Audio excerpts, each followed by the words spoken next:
เสร็จเรียบร้อยเสร็จเรียบร้อยเสร็จเรียบร้อยขออนุญาตเก็บกันเด้อเสร็จเรียบร้อยพี่น้องเสร็จเรียบร้อยพร้อมนะเตียงที่สองมาแล้วเอาละหาก็ได้พี่น้องเฮ้ยนี่ยังบ่ตายนกนี่ตายยากพี่น้อง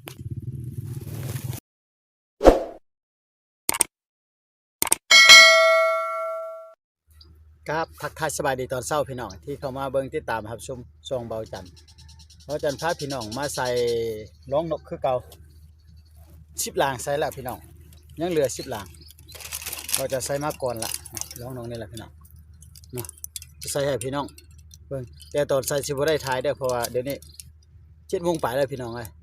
เบาจันทร์จะขออนุญาตใส่เติมจักประมาณจักอันบ่จัก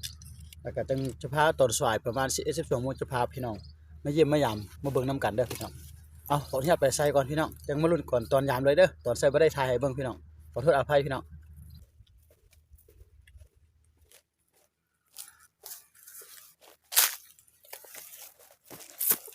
ครับทักทายสบายดีตอนบ่ายๆพี่น้องเบาจันทร์พาพี่พาน้องมายามลองดักนกน้อยคือเก่าเด้อพี่น้องเด้อเป็นจังได๋มานบ่มานก็ใส่ไว้2 จุดนี้กับจุดเข้มทางฝากกงการข้ามเนาะจะพายามจุดที่1ก่อนจังจะพาไปเบิ่งตอนนั้นเนาะว่าสิถึกหรือบ่ถึกก็ค่อยยางนำติดตามรับชมกับเบาจันทร์กันไปเลยเนาะพี่น้องเนาะเดี๋ยวนี้ก็บ่ายๆตอน12 โมงปลายแล้วพี่น้องนี่จอด1 โมงยังมาละไปพาพี่น้องไปเบิ่งเลยหลังเลยแห้งหมาเนาะจะหมานบ่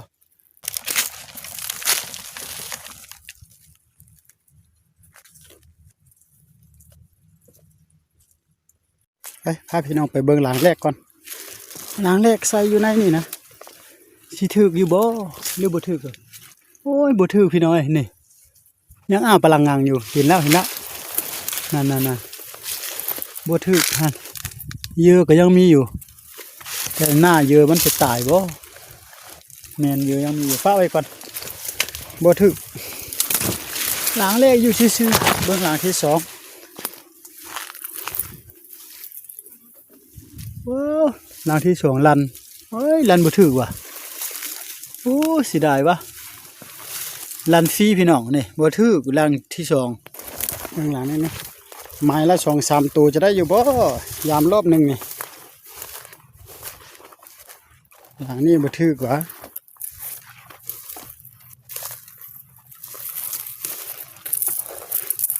โอ้ยเสร็จเรียบร้อยเสร็จเรียบร้อยเสร็จเรียบร้อยขออนุญาตเก็บกันเด้อเสร็จเรียบร้อยพี่น้อง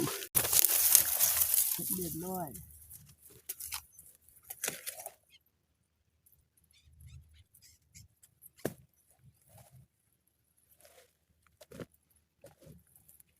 เรียบร้อย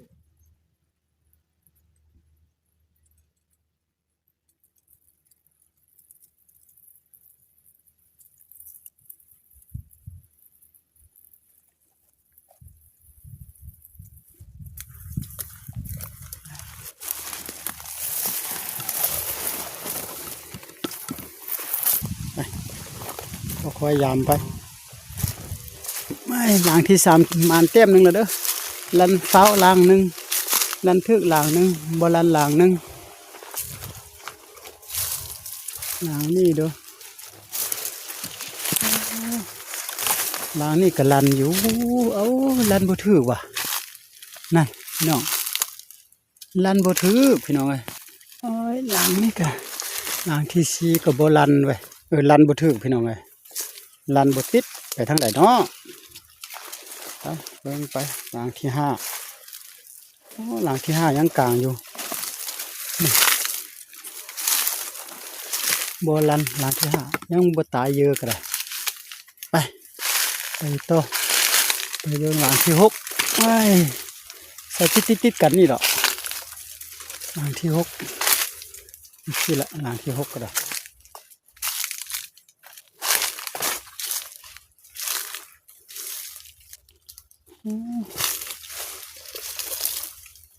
อยู่นี่บ่ใส่เนาะ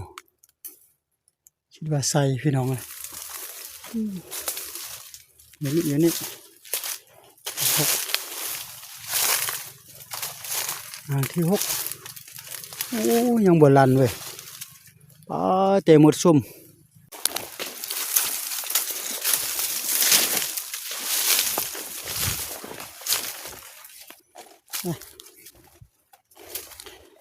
ยังมี3-4หลังซื่อๆถึกบ่3-4หลังเฮาก็ได้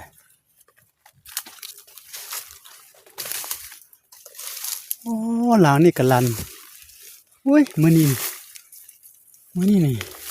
โอ้หลังนี่บ่ลันนึกว่าลันพี่น้อยยังอยู่คือเก่าเด้อ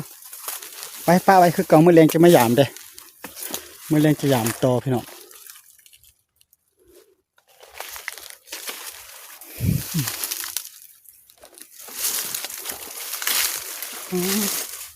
หลังนี่ก็บ่ลัน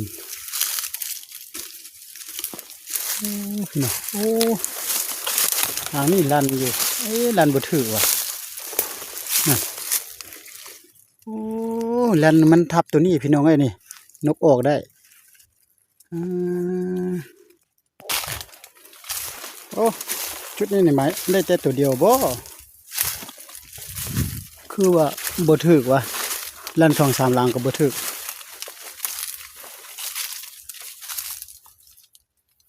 นี่ใส่อยู่ใส่ไปพี่น้องไปเบิ่งจุดที่2ก่อนจุดแรกนี่ได้แต่ตัวเดียวพี่น้องไงบ่มันมีแต่ตัวเดียวทุกคนลัน3-4หลังลันบ่ถึกพี่น้องแล้วตอนแรกจึงไม่ยามตัวจะไปเบิ่งจุดหมายแคมทางก่อนพี่น้องไปอยู่ข้างทางกับ10หลังคือเก่าจะมันบ่ไปรุ่นติดตามหับเบิ่งกับเบาจันจุดอยู่แคมทางใส่เรียบๆนี่แหละใส่10หลังพี่น้องเอ้ยไปพี่น้องไปเบิ่งหลังแรกก่อนลันบ่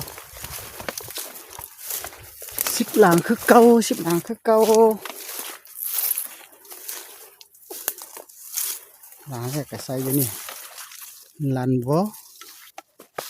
ว้าวบ่ลันพี่น้องหลังแรกยังอยู่คือเก่านี่นั่นโอ้แต่ว่ามีหมดมาตอมนะเตียงที่2มาแล้วแล้วหาก็ได้พี่น้องนี่ยังบ่ตายนกนี่ตายยากพี่น้อง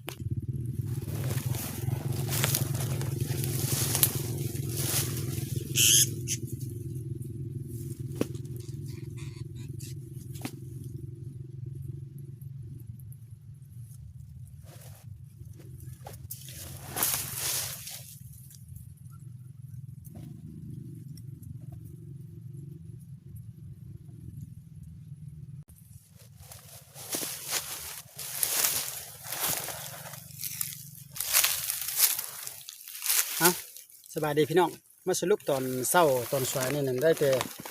หมายละ1ตัวหมายละ1เต็มซื่อจุดที่1ก็ได้1ตัวจุดที่2ก็ได้1ตัวนี่นกคือเดียวกันพี่น้องพอได้ปิ้งอยู่เราจะพาพี่น้องมายามตอนแรงอีกเด้อ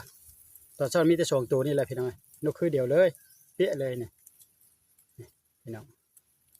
นี่ขอขอบใจถ้าสบายดีตอนแรงพี่น้องพาพี่น้องมายามกับลองเด้อเดี๋ยวนี้ก็4 โมงไป5 โมงยังเลยพี่น้องใส่หมวกใหม่มาอีกเปลี่ยนหมวกก่อนจะหมานบ่ไปพาพี่น้องไปเบิ่งไปชมน้ำกันพี่น้องยามจุดนี้แหละก็จังขึ้นไปทางถึงมื้อเช้าได้ลางละตูซื่อๆตอนแรกนี่ว่าจะหมานจักตูไปรอติดตามรับชมน้ำกันเบิ่งหมานบ่หมานกันไปลุยน้ำกันพี่น้องไปถึงแล้วก็จังจะถ่ายเลยเด้อเนาะพี่น้องหลังแรกอยู่ใส่ว่าโอ้ยหลังแรกข่อยกันลันแล้วมื้อเช้ากันลันบ่ถือว่ะเดี๋ยวนี้กันลันก็บ่ถือว่ะนั่น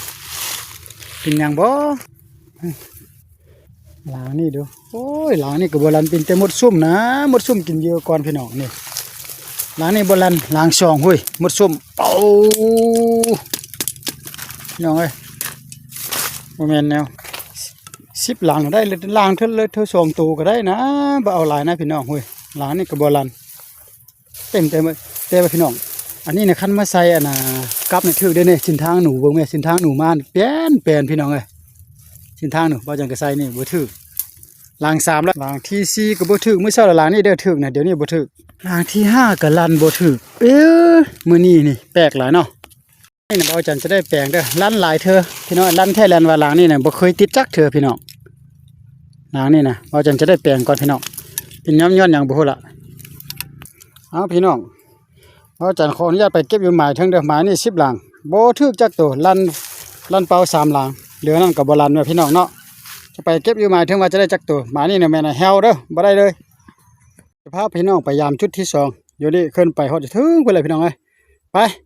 จุดที่1ก็แฮวละบัดนี้นะจุดที่2ก็จะมานจักตัวจักแต้มได้2ตัวก็ยังดีเนาะพี่น้องเนาะไปเบิ่งนํกันพี่น้องมันบ่มันก็ได้โอ้ยหลังนี่น่ะลันอีกแล้วพี่น้องเอ้ยมื้อเช้าก็ลันนะบ่ถึกนะเดี๋ยวนี้ก็ลันอีกแล้วนะบ่ถึกนะมื้อนี้น่ะเป็นหยังบ่ฮู้หลังนี่ก็แล่นเบิ่งแม่แล่นฟ้าวแล้วเด้อบ่ติดเด้อพี่น้องอันนี้เป็นหยังวะนั่นลักจนล่มงัวมาตำหรือว่ามีคนมาล่มเลยพี่น้องเอ้ยนกก็บ่เห็นหยังเอาเบาจันขออนุญาตก่อนพี่น้องเอ้ยตัวใดถือแล้วก็จึงถ่ายให้พี่น้องเบิ่งเนาะตัวใดบ่ถือแล้วก็บ่ถ่ายเลยยังเหลือกับสีหลังซื่อๆเด้อพี่น้องเด้อพี่น้องเด้อเอาอันนี้ก็บรรยากาศที่ว่าตอนค่ายค่ำค่ายแรงเนาะเวลา 4-5 โมงนี่ล่ะไปนอนนั่นแหละไปพี่น้องคันบ่ถือแล้วก็จึงขอสรุปนํกันเลยพี่น้องเอ้ย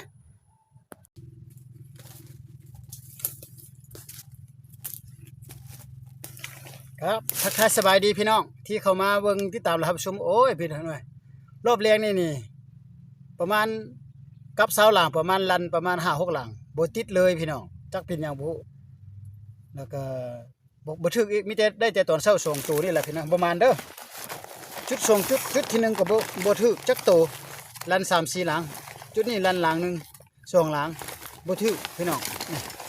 มีแต่นกน้อย2ตัวแต่ตอนเช้าพุ่นล่ะพี่น้องนี่แต่อันนี้แหละเด้อพี่น้องเอ้ยเอาก็จะประมาณซำนี้พอได้ปิ้งอยู่นี่เสียงนกมันมีอยู่แต่ว่ามันบ่ถึกกลับพี่น้องเพราะว่าเฮามาหลายเทื่อบ่จังบ่มันเฮาก็เปลี่ยนไปหมายใหม่เนาะพี่น้องเนาะเอาก็ขอบใจที่เข้ามาติดตามรับเบิ่งรับชมพอกันในโอกาสหน้าหรือว่าคลิปหน้าเบิ่งแล้วก็ฝากไลค์ฝากแชร์ด้วยพี่น้อง